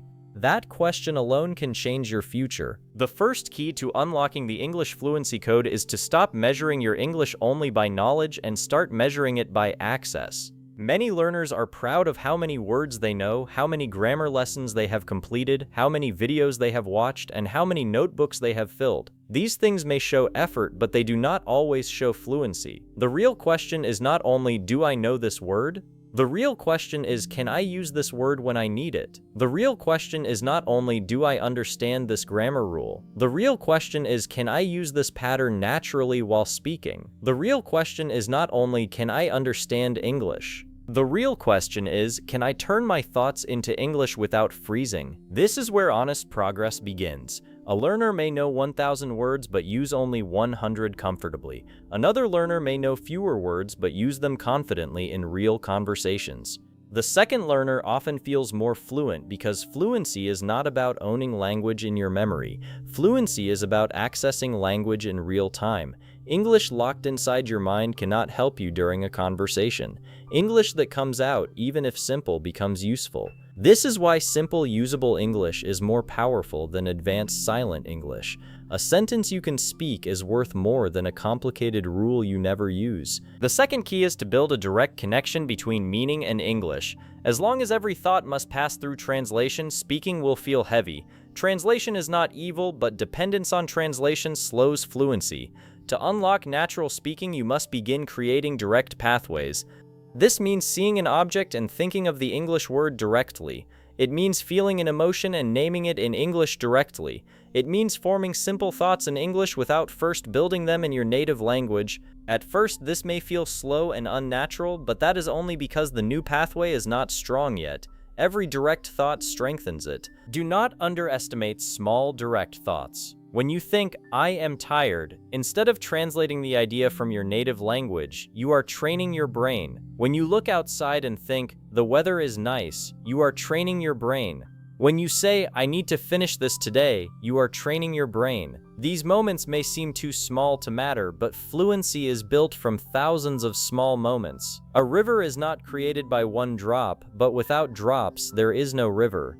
Automatic English is not created by one dramatic breakthrough, but without small direct thoughts, there is no automatic fluency. The third key is to speak before you feel perfect. This may be difficult to accept because many learners have been trained to fear mistakes. They believe mistakes prove weakness. They believe mistakes make them look foolish. They believe mistakes mean they are not ready. But mistakes are not the enemy of fluency. Silence is often the greater enemy. A mistake gives the brain feedback. Silence gives the brain nothing. A mistake can be corrected. Silence becomes a habit. A mistake may feel uncomfortable for a moment. Silence can steal years from your speaking journey. If you want to unlock the English fluency code, you must change your relationship with imperfection. You must allow yourself to speak with developing English. You must allow your sentences to be simple at first. You must allow pauses. You must allow self-correction. You must allow your accent to exist while it improves. You must allow your grammar to grow through use. You must understand that the person who becomes fluent is not the person who avoids every mistake, but the person who keeps using English until mistakes become smaller, speech becomes smoother, and confidence becomes stronger. The fourth key is to train patterns, not only rules. Rules can help you understand language, but patterns help you speak it. A rule explains what is correct. A pattern gives your mouth something to use. This is why fluent speakers often sound fast and natural. They are not creating every sentence from zero. They are using familiar structures that have become automatic. If you want to speak more naturally, you must collect the patterns that appear again and again in real communication. The reason is, what I mean is, in my opinion, I used to think, one thing I noticed is, it depends on the best way to, what I am trying to say is, these patterns are small keys that open big speaking doors. When you know how to start a sentence, speaking becomes easier. Many learners freeze not because they have no ideas, but because they do not know how to begin. A strong opening phrase gives the brain momentum. Once you begin, the next words become easier. This is why you should build a personal speaking bank, not a random vocabulary list, but a bank of phrases, sentence starters, and structures that you can use in real conversations. Your speaking bank should match your life. If you talk about work, prepare work patterns. If you talk about study, prepare study patterns. If you talk about goals, prepare goal patterns. If you talk about English learning, prepare learning patterns.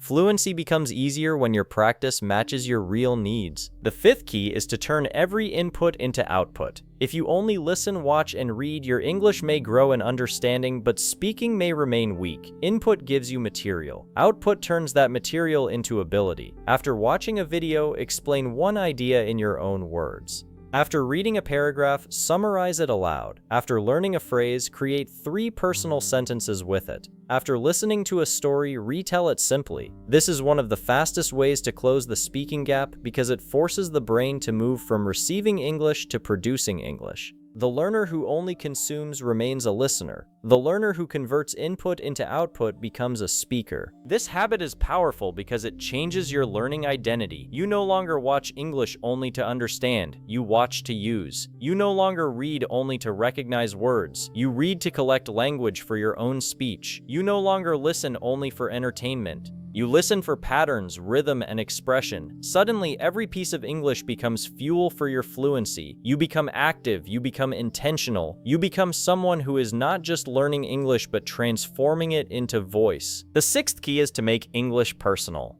A language becomes easier to use when it connects to your real life. Many learners practice sentences that have no emotional meaning for them. They repeat random examples about people they do not know, places they do not care about, and situations they will never face. This can help in small ways, but real fluency grows faster when English becomes connected to your story. Talk about your dreams. Talk about your daily routine. Talk about your challenges. Talk about your family, your work, your goals, your opinions, your memories, and your future. When English carries your real thoughts, your brain pays attention differently. Personal English creates emotional memory. If you say, "I want to speak English because I want a better future," that sentence has more power than a random textbook example. If you say, "I feel nervous when I speak, but I am training myself," that sentence becomes part of your transformation. If you say, "I used to understand English silently, but now I am becoming a speaker," That sentence becomes identity. Your brain remembers what matters to you. So make English matter. Do not keep English separate from your life. Bring it into your life until it becomes part of who you are becoming. The seventh key is to practice under the right level of pressure. Too much pressure can freeze you, but no pressure at all can keep you comfortable and slow. Growth happens when the challenge is slightly above your comfort zone, but not so terrifying that your brain shuts down. This means you should design speaking practice in stages. First, speak alone, then record yourself, then send a voice note to someone safe. Then speak with a patient partner, then join simple conversations, then move into more challenging situations. Each stage gives your brain evidence. Each stage expands your comfort zone. Each stage teaches your nervous system that English speaking is not danger, it is training. Many learners try to jump from silence directly into difficult conversations, and when they struggle, they feel defeated. But fluency does not have to be built through shock. It can be built through progression. A person who wants to lift heavy weight does not begin with the heaviest weight in the gym. They build strength gradually. Speaking English works the same way. Start with manageable practice, then increase the challenge. This protects your confidence while still creating growth. The goal is not to avoid discomfort completely. The goal is to make discomfort useful instead of destructive. The eighth key is to recover quickly from mistakes. This is one of the strongest signs of growing fluency. In the beginning, one mistake can destroy your confidence for the entire conversation. You forget one word and feel embarrassed. You use the wrong tense and become silent. You mispronounce something and stop speaking. But fluent speakers do not collapse after every mistake. They recover, they rephrase, they continue, they repair the message and move forward. This recovery skill is essential because real communication is not perfect. Real communication is flexible. You can train recovery by learning simple repair phrases. Let me say that again. What I mean is, I forgot the exact word, but how can I explain it? It is like, I mean something similar to, sorry, let me try again. These phrases are not signs of weakness, they are tools of communication. They give you a bridge when your first sentence breaks. When you know you can recover, fear loses power. You no longer need every sentence to be perfect because you know you can fix, simplify, or continue. The ninth key is to protect your energy from comparison. Many learners damage their confidence by comparing their speaking to people who are years ahead. They listen to fluent speakers and feel small. They see someone speaking naturally and think, why not me? They forget that they are seeing the result, not the process. Every fluent speaker has a history of practice that you cannot see. Every confident speaker has made mistakes you did not hear. Every natural speaker has repeated patterns thousands of times. Comparing your beginning or middle stage to someone else's advanced stage is unfair to your own journey. Comparison becomes useful only when it inspires learning. If you hear a fluent speaker, do not use them as a weapon against yourself. Use them as a model. Ask, what phrases do they use? How do they start answers? How do they connect ideas? How do they recover? What can I borrow? This turns comparison into training. You stop saying they are better than me and start saying they are showing me what is possible. That mindset protects your confidence and keeps your growth alive. The 10th key is to build consistency that survives bad days. Anyone can practice when motivation is high. The real transformation comes when you practice even when motivation is low. This does not mean forcing yourself into long study sessions every day. It means having a minimum habit that keeps your identity alive. On good days, you may practice for 30 minutes. On normal days, 10 minutes. On difficult days, 1 minute. But even 1 minute tells your brain, I am still a speaker in training. This matters because fluency is not built by perfect days. It is built by returning. There will be days when you feel slow. There will be days when your words do not come. There will be days when you feel tired of English. There will be days when someone's comment hurts your confidence. There will be days when you feel like you are not improving. In those moments, remember this. A bad day is not the end of your journey. It is simply one page in the book. Do not throw away the whole book because one page feels difficult. Continue, return, speak again. The learner who returns after discouragement becomes stronger than the learner who only practices when everything feels easy. The 11th key is to stop treating English like an exam and start treating it like a relationship. An exam is something you fear, prepare for, perform in, and escape from. A relationship is something you build through daily contact, patience, mistakes, correction, familiarity, and trust.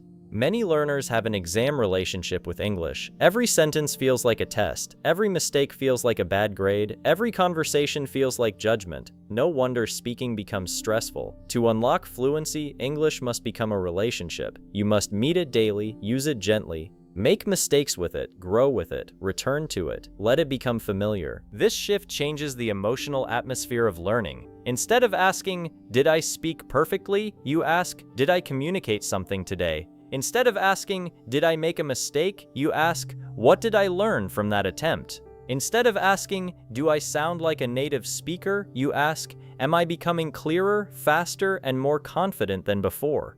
These questions create growth. They reduce shame. They keep your attention on progress instead of perfection. The 12th key is to understand that fluency is not one final destination. Fluency has levels. You can become fluent in basic daily conversation before becoming fluent in professional meetings. You can become fluent in talking about your life before becoming fluent in academic debate. You can become fluent in familiar topics before becoming fluent in unfamiliar topics. This is normal. Many learners feel discouraged because they expect fluency to mean speaking about every topic with perfect ease.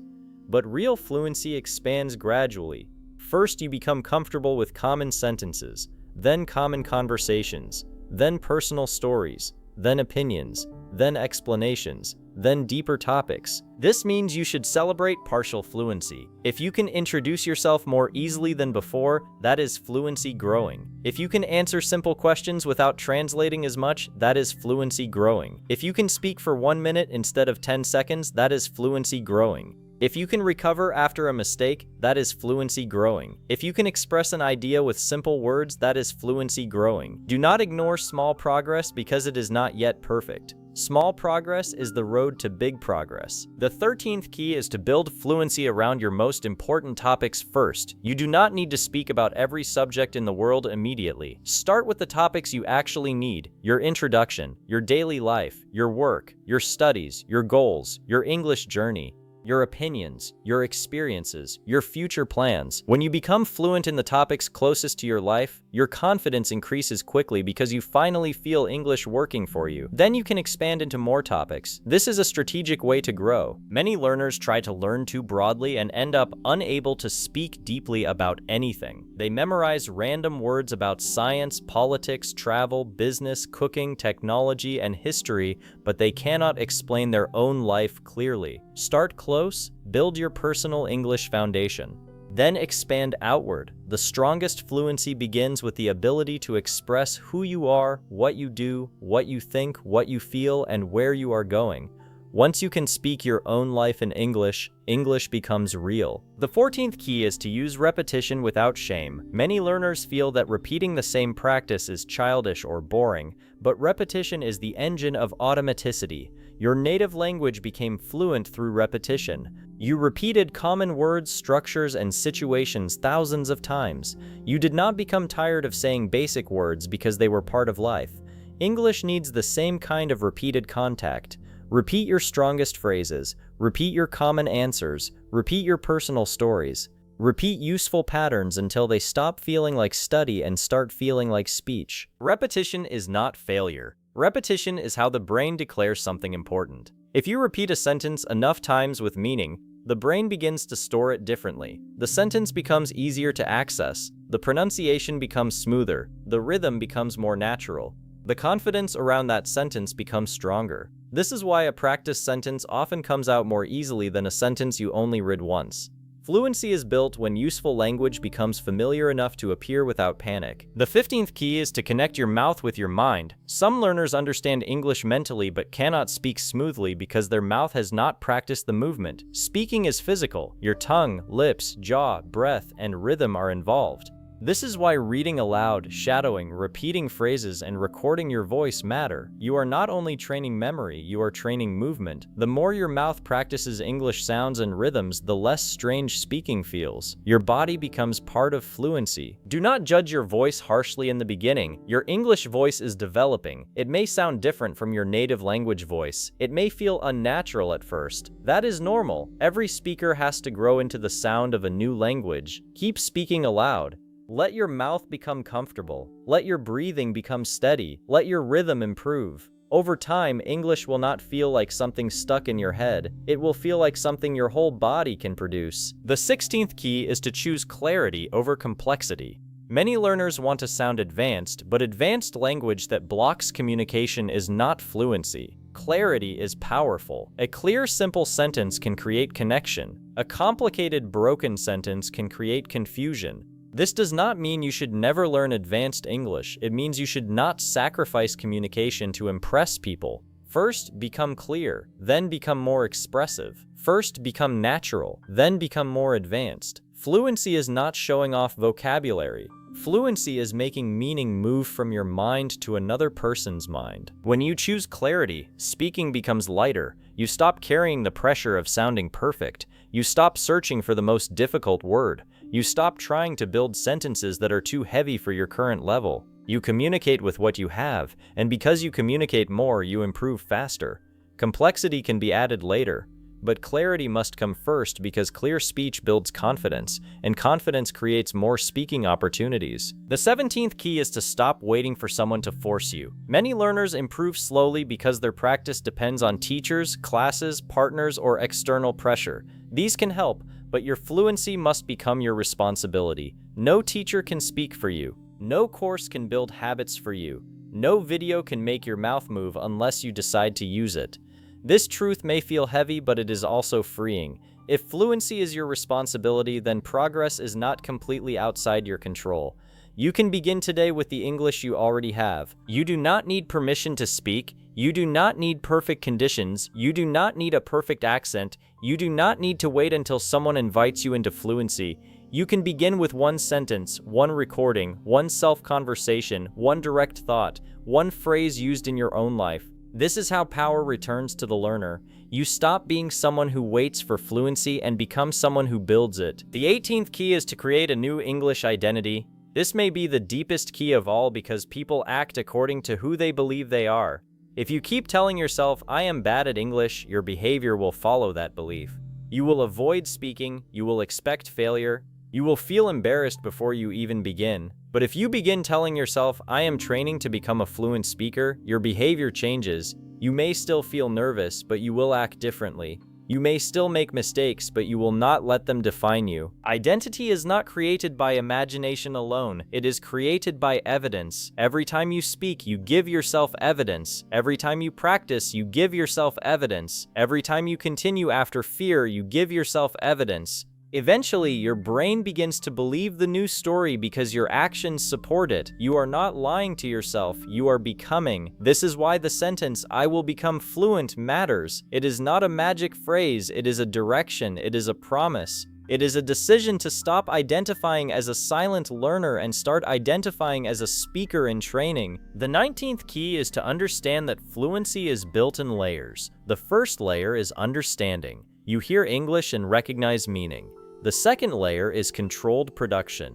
You can create sentences slowly with effort. The third layer is repeated production. You use common patterns again and again. The fourth layer is automatic access. Useful language appears faster. The fifth layer is flexible communication. You can express ideas in different ways and recover from mistakes. The sixth layer is confident expression.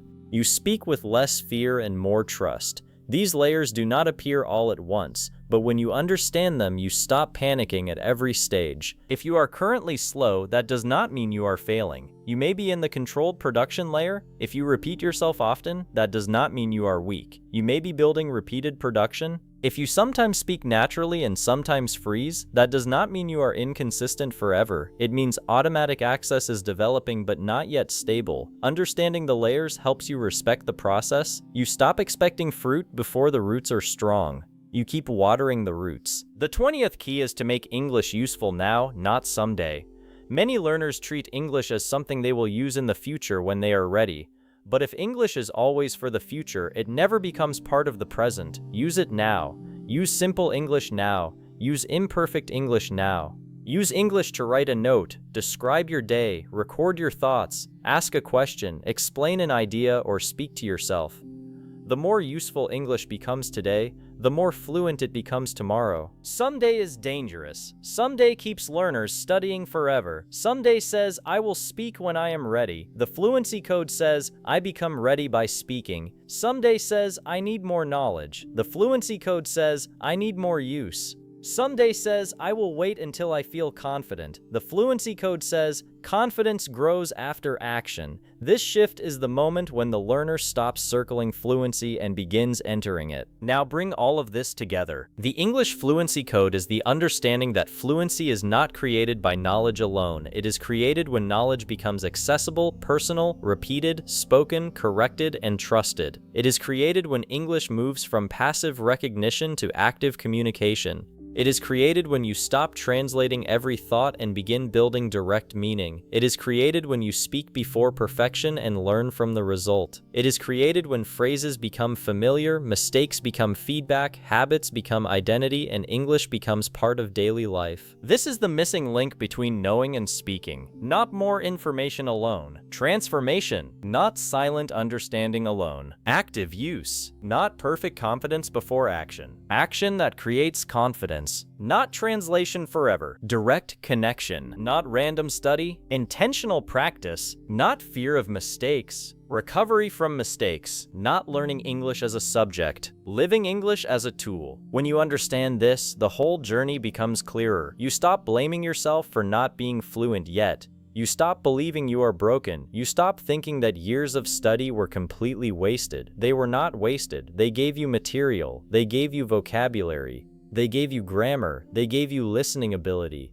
They built the foundation, but now the foundation must become a house. Knowledge must become speech. Understanding must become expression. The silent learner must become a living speaker. This chapter is not only about information, it is a turning point, because now you know the truth. You cannot unknow it. You know why you froze. You know why translation slowed you. You know why confidence never arrived while you waited. You know why passive study was not enough. You know why daily output matters. You know why natural speakers seem fast. You know why your English is not dead inside you. It is waiting to be activated. And activation begins with use. Today, not next year. Now, not someday. With the English you already have, not only with the English you wish you had. Start where you are. Speak simply. Repeat useful patterns. Think directly for small moments. Record your voice. Answer daily questions. Turn input into output. Use English for your real life. Continue after mistakes. Build the identity of a speaker. Do not wait until every fear disappears. Do not wait until every grammar rule is perfect. Do not wait until every word is ready. The speaker inside you is not built by waiting. The speaker inside you is built by speaking. One day you will look back and realize that fluency did not arrive in one dramatic moment. It arrived slowly through hundreds of small choices. The choice to speak for 1 minute, the choice to continue after a mistake, the choice to think one sentence in English, the choice to practice when nobody was watching, the choice to simplify instead of stop, the choice to return after embarrassment, the choice to believe that your English voice was worth developing. That is how the speaking gap closes, not by force, not by fear, not by endless silent study, but by training the bridge between your mind and your mouth until English can finally cross it. And when that bridge becomes strong, everything changes. English no longer feels like a locked room. It becomes a door to conversations, a door to confidence, a door to opportunities, a door to connection, a door to a new version of yourself, not a perfect version, not a fake version, a growing version, a version who no longer says, I know English but I cannot speak, a version who says, I am learning to use my English and every day my voice is becoming stronger. This is the real meaning of the English Fluency Code. It is not just a method, it is a shift in how you see English, how you practice English, how you use English, and how you see yourself. Because the final goal is not simply to learn a language, the final goal is to become free inside that language. Free to speak, free to make mistakes, free to improve, free to express your thoughts, free to join conversations, free to stop hiding behind silence, free to become the fluent speaker you have been waiting for. And now that you know the code, the next step is yours. Use what you know, speak what you can, build what is missing, return every day. Let English become active, alive, and personal. Let the knowledge inside your mind finally become the voice outside your mouth. Because fluency was never only about how much English you know. Fluency is about how much English you can live, and from this moment forward, your journey is no longer about collecting English silently. Your journey is about unlocking it, using it, and becoming the kind of speaker who no longer stands outside the door of fluency but finally walks through it. You have reached the end of this book, but this is not the end of your English journey. In many ways, this is where the real journey begins, because now you understand something that most learners never truly see. Your problem was never that you were incapable of speaking English. Your problem was never that your brain was too weak, your memory was too small, or your confidence was permanently broken. The real problem was that you were trying to become fluent through knowledge alone, while fluency was always asking for something deeper. It was asking for use. It was asking for action. It was asking for repetition. It was asking for courage. It was asking you to stop storing English silently inside your mind and finally begin releasing it through your voice. For years, you may have believed that if you studied more, watched more, memorized more, and waited longer, speaking would suddenly become easy, but now you know the truth. Knowing English and speaking English are not the same skill. Understanding English is powerful, but it is not the final destination. The final destination is the moment when your thoughts can move into English naturally, when your mouth no longer feels locked, when fear no longer controls your silence, and when you can express yourself even if your sentences are not perfect. The speaking gap is real, but it is not permanent. The gap between knowing and speaking can be closed. It closes every time you think directly in English. It closes every time you speak before you feel ready. It closes every time you use a simple sentence instead of waiting for a perfect one. It closes every time you repeat useful patterns until they become natural. It closes every time you continue after a mistake. It closes every time you choose practice over fear. It closes every time you remind yourself that fluency is not built by hiding from English, but by living with English. From today, do not look at yourself as a failed learner. Look at yourself as a speaker in training. You are not starting from zero. Every word you have learned, every video you have understood, every lesson you have completed, every sentence you have read, and every moment you have spent with English has given you material. Now that material must become movement. Now knowledge must become speech. Now understanding must become expression. Now the English inside your mind must become the English in your mouth. Do not wait for perfect confidence. Build confidence by speaking. Do not wait for perfect grammar. Improve grammar through use. Do not wait for the fear to disappear. Walk forward while fear becomes smaller. Do not wait until your English sounds impressive. Use simple English until it becomes strong, clear, and natural. The fluent version of you is not created in one dramatic moment. It is created through the quiet daily decision to speak again, practice again, return again, and believe again. And when you make mistakes, do not run away from them. Mistakes are not proof that you cannot speak. Mistakes are proof that you are finally using the language. A silent learner may look safe, but silence does not create fluency. A speaking learner may make mistakes, but those mistakes become steps. Every imperfect sentence is a step. Every small conversation is a step. Every 1-minute practice is a step. Every voice recording is a step. Every direct English thought is a step. And if you keep taking those steps, the person who once froze will become the person who speaks. So let this book be more than something you listen to. Let it become a decision that you will no longer hide behind understanding. A decision that you will no longer say, "I know English, but I cannot speak." A decision that you will no longer wait for some perfect future day to begin. That day is today. That moment is now. Your English voice does not need perfection before it begins. It needs permission. Give yourself that permission. Speak slowly if you must. Speak simply if you must. Pause if you must. Correct yourself if you must. Start again if you must. But do not stay silent forever. Your voice is worth training. Your thoughts are worth expressing. Your future is worth the discomfort of practice. And every time you choose to speak, you are not only improving your English, you are becoming a new version of yourself. Before you leave, make one promise to yourself. Promise that you will use English today even in one small way. One sentence, one thought, one recording, one answer, one conversation, one small act of courage. Because fluency does not begin when everything is perfect. Fluency begins when you decide that silence will no longer be your home. If this book gave you clarity, courage, or a new way to see your English journey, subscribe to the channel now because every audiobook here is created to help serious learners break the barriers that keep them stuck.